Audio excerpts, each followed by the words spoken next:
प्रिय आत्मन, विवेकानंद जी के संग में का अगला भाग प्रस्तुत करते हैं।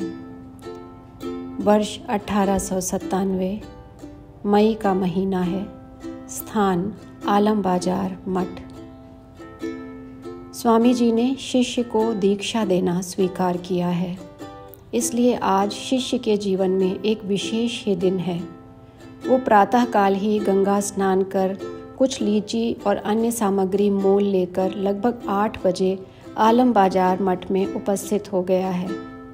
शिष्य को देखकर स्वामी जी हंसकर कहते हैं, आज तुम्हें बलिदान देना होगा, क्यों? उसके बाद स्वामी जी शिष्य से और अन्य बैठे लोगों से अन्य विषयों पर वार्तालाप करने लगे। गुरु पर किस प्रकार अटल विश्वास और भक्ति भाव होना चाहिए, गुरु के निमित्त अपने प्राण तक भी देने के लिए प्रस्तुत रहना चाहिए, इन बातों की चर्चा होने लगी। उसके बाद स्वामी जी शिष्य के हृदय की परीक्षा करने के लिए कुछ प्रश्न करने लगे। मैं जब भी जिस काम की आज्ञा दूंगा, क्या तू तुरंत उस आज्ञा का पालन करने की यथाशक्ति चेष्टा करेगा? तेरा मंगल समझकर यदि मैं तुझे गंगा में डूबकर मर जाने की या छत से कूद पड़ने की आज्ञा दूं, तो क्या तू बिना विचारे इसका पालन करेगा? अब भी विचार कर ले, बिना विचारे गुरु करने को तैयार ना हो जाना। शिष्य के मन में कैसा विश्वास है, यही जानने के लिए वे ऐसे प्रश्न करने लगे और शिष्य भी सिर झुकाए पालन करूँगा जी, पालन करूँगा कहकर प्रत्येक प्रश्न का उत्तर देने लगा। स्वामी जी कहने लगे, वही सच्चा गुरु है जो इस माया रूपी संसार के पार ले जाता है, जो कृपा करके सब मानसिक आदि व्याधि नष्ट कर देता है। अपने हृदय में नचिकेता के समान श्रद्धा लाओ, नचिकेता के समान यमलोक जाने को भी तत्पर रहो। आत्म तत्व जानने के लिए, आत्मा के उद्धार के लिए यदि यम के द्वार पर भी जाकर सत्य का लाभ कर सको तो निर्भय हृदय से वहां जाना उचित है। भय ही मृत्यु है, भय से पार हो जाना चाहिए। आज से ही भय शून्य हो जाओ। अपने मोक्ष तथा परहित के निमित्त आत्म उत्सर्ग करने के लिए अग्रसर हो जाओ। थोड़ी सी हड्डी तथा मांस का बोझ लिए फिरने से क्या होगा? ईश्वर के निमित्त सर्वस्व त्याग रूप मंत्र में दीक्षा ग्रहण करके दधीचि मुनि के समान औरों के लिए अपनी हड्डी और मांस दान कर दो। शास्त्र में लिखा है, जो अधीत वेद वेदांत है, जो ब्रह्मज्ञ है, जो अन्य को भय से पार ले जाने में समर्थ है, वो ही यथार्थ गुरु है। दीक्षा देने से पूर्व स्वामी जी ध्यानस्थ हो गए। पद्मासन में बैठे हुए, आधे मुंदे हुए नेत्र, ऐसा लग रहा था कि तन मन प्राण सब स्पंदनहीन हो गया है। ध्यान के अंत में स्वामी जी ने शिष्य को बुलाया, वत्स इधर आओ। शिष्य मंत्रमुग्ध सा होकर उनके पूजा गृह में प्रविष्ट हुआ। स्वामी जी ने शिष्य को आदेश दिया, द्वार बंद करो। द्वार के बंद करने पर स्वामी जी बोले, मेरे वाम पार्श्व में स्थिर होकर बैठ जाओ।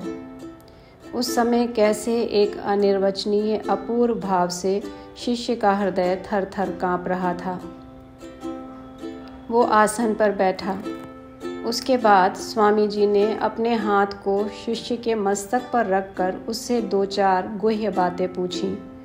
उनका यथासाध्य उत्तर देने पर स्वामी जी ने उसके कान में महाबीज मंत्र 3 बार उच्चारण किया और शिष्य से भी 3 बार उच्चारण करवाया। उसके बाद साधना के विषय में कुछ उपदेश देकर निश्चल होकर शिष्य के नेत्रों की ओर कुछ देर निरंतर देखते रहे।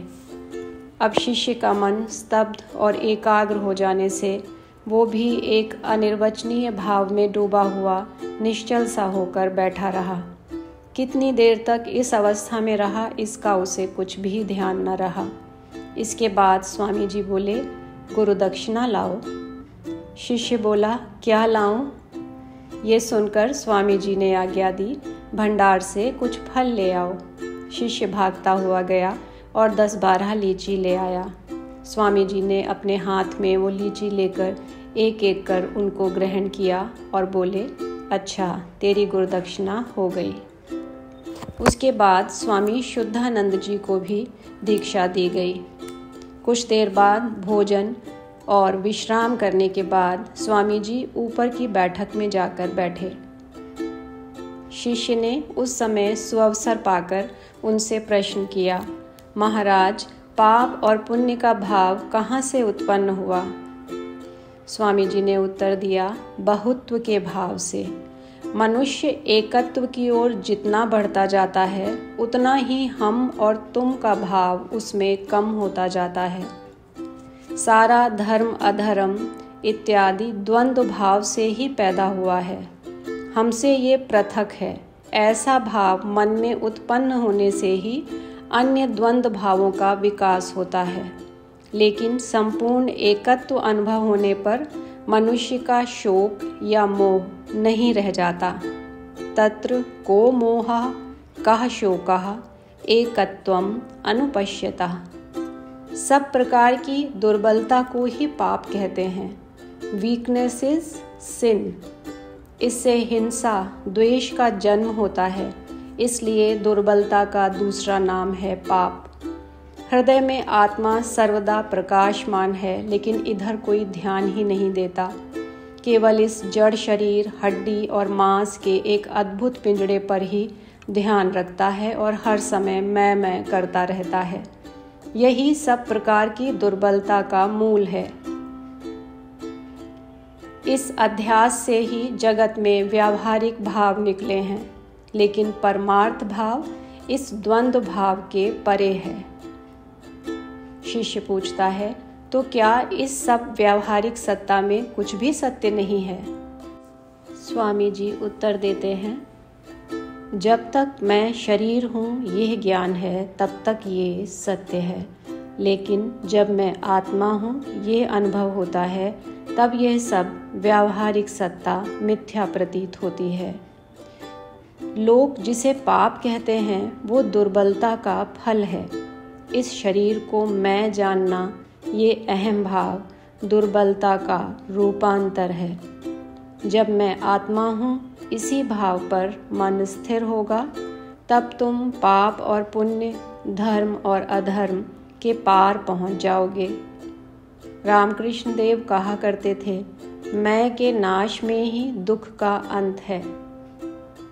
शिष्य पूछता है, ये अहम तो मरने पर भी नहीं मरता, इसको मारना बड़ा कठिन है। स्वामी जी उत्तर देते हैं, हाँ, एक प्रकार से ये कठिन भी है, परंतु दूसरे प्रकार से बड़ा सरल भी है। मैं ये पदार्थ कहाँ है, क्या मुझे समझा सकता है? जो स्वयं है ही नहीं, उसका मरना और जीना कैसा? अहम रूप जो एक मिथ्या भाव है, उससे मनुष्य हिप्नोटाइज्ड है बस। इस पिशाच से मुक्ति प्राप्त होने पर यह स्वप्न दूर हो जाता है और तब दिख जाता है कि एक ही आत्मा सब में विराजित है। इसी को जानना होगा, इसी को प्रत्यक्ष करना पड़ेगा। जो भी साधन भजन है वो सब इस आवरण को दूर करने के निमित्त हैं। इसके हटने से ही विदित होगा कि चित सूर्य अपनी प्रभा से स्वयं चमक रहा है, क्योंकि आत्मा ही एकमात्र स्वयं ज्योति है। वो क्या दूसरे की सहायता से जानी जा सकती है? तो जो कुछ जानता है वो मन की सहायता से, लेकिन मन जड़ वस्तु है। उसके पीछे शुद्ध आत्मा रहने के कारण ही मन का कार्य होता है। इसी कारण से मन के द्वारा उस आत्मा को कैसे जानोगे? इससे तो ये जान पड़ता है कि मन या बुद्धि कोई भी शुद्ध आत्मा के पास नहीं पहुंच सकती। ज्ञान की पहुंच यहीं तक है, लेकिन आगे जब मन विकल्प रहित या वृत्ति से खाली हो जाता है, तभी मन का लोप हो जाता है और तभी आत्मा प्रत्यक्ष होती है। इस अवस्था का वर्णन भाष्यकार श्री शंकराचार्य ने अपरोक्ष अनुभूति कहकर किया है। शिष्य पुनः पूछता है, किंतु महाराज, मन ही तो अहम है। मन का यदि लोप हुआ तो मैं कहाँ रहा? स्वामी जी उत्तर देते हैं, वो जो अवस्था है यथार्थ में वही अहम का स्वरूप है। उस समय का जो अहम रहेगा वो सर्वभूतस्थ, सर्वगत, सर्व अंतरात्मा होता है। ये घटाकाश टूटकर महाकाश का प्रकाश होता है। क्या घट टूटने पर उसके अंदर के आकाश का विनाश हो जाता है? नहीं। इसी प्रकार ये छोटा अहम जिसे तू शरीर में बंद समझता था, फैलकर सर्वगत अहम या आत्म रूप से प्रत्यक्ष हो जाता है। घटाकाश टूटकर महाकाश। अतएव मैं कहता हूँ कि मन मरा या रहा, इससे उस यथार्थ अहम या आत्मा का क्या? ये बात समय आने पर तुझे प्रत्यक्ष होगी। कालेन आत्मनि विन्दति। श्रवण मनन करते करते इस बात की अनुभूति होगी और तब तू मन के अतीत चला जाएगा, मन के परे चला जाएगा। तब ऐसे प्रश्न करने का अवसर भी न रहेगा। इसी सहज विषय को समझाने के लिए कितने ही शास्त्र लिखे गए हैं, तिस पर भी लोग इसको समझ नहीं सकते।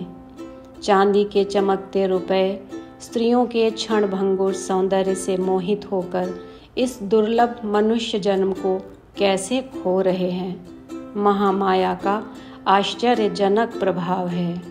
माता महामाया रक्षा करो, माता महामाया रक्षा करो।